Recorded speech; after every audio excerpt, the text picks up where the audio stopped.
Bonjour petit tofu, ici Vouli, présentatrice de Le Vrai Carniste TV.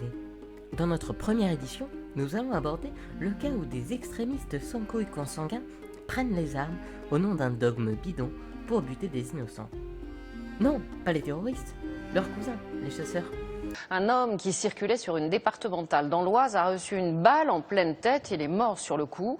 Pourtant, le chasseur visait un sanglier exactement à l'opposé. De 2000 à 2013, on compte 306 accidents mortels liés à la chasse sur notre territoire seulement, quand de 2000 à mai 2016, les terroristes ont un bilan de 245 morts, et ce, en comptant les Français morts dans tous les pays du monde, et en comptant les victimes non françaises du Bataclan.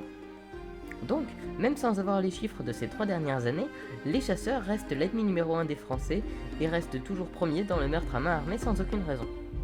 Enfin si, des raisons ils en ont. Oui, ils régulent. Comment réguler? C'est très simple.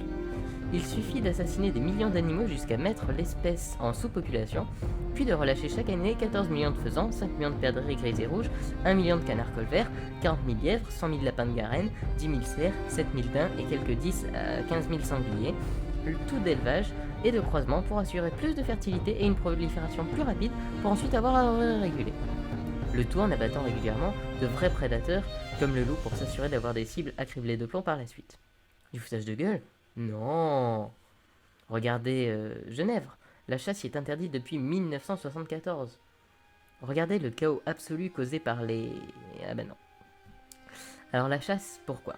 Le gibier d'élevage, c'est 150 millions d'euros de chiffre d'affaires, 1500 élevages, et le syndicat national des producteurs de gibier de chasse, d'où viennent tous ces chiffres, est adhérent à la Confédération française de l'aviculture, association spécialisée de la FNSEA. La clientèle de ces élevages, le 1,5 million d'alcooliques armés se voulant chasseurs qui en réalité sont plus des abatteurs, tuant des animaux d'élevage relâchés le matin même. La France est le pays d'Europe ayant le plus d'espèces chassées. Les assassins massacrent chaque année 40 millions d'animaux et en blessent 5 millions.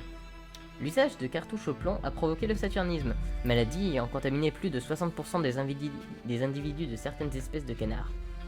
La plupart des espèces étant en régression, ce sont plus de 20 millions d'animaux d'élevage qui sont relâchés chaque année dans la nature afin de continuer leurs loisirs sadiques.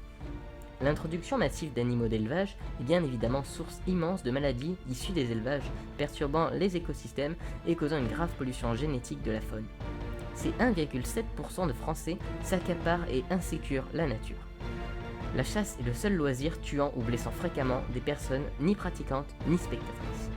En date du 16 mai 2016, la composition du groupe d'études Chasse et Territoire de l'Assemblée nationale a à sa tête M. Philippe Plisson, fervent lobbyiste pro-chasse ayant refusé aux animaux sauvages la production pénale contre les services graves et actes de cruauté, a également participé au vote pour reconnaître la pêche et chasse en tant que patrimoine culturel et a également voté pour pas moins de 21 autres mesures absolument atroces sur la chasse, passant de l'inscription des chasseurs au rang d'utilisation durable de la biodiversité à l'empêchement de la protection d'espèces nécessaires à la protection des écosystèmes ou de la biodiversité, ce qui permet en théorie de chasser absolument tout, quitte à en détruire les écosystèmes.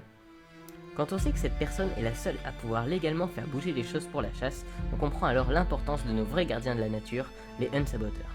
Ainsi, si vous aimez la justice, l'action et que vous ne craignez pas les balles, vous pouvez alors aider à réguler les 1,5 million de salopards en signant la pétition et en allant taquiner les tours de chasse et les 4x4 des chasseurs.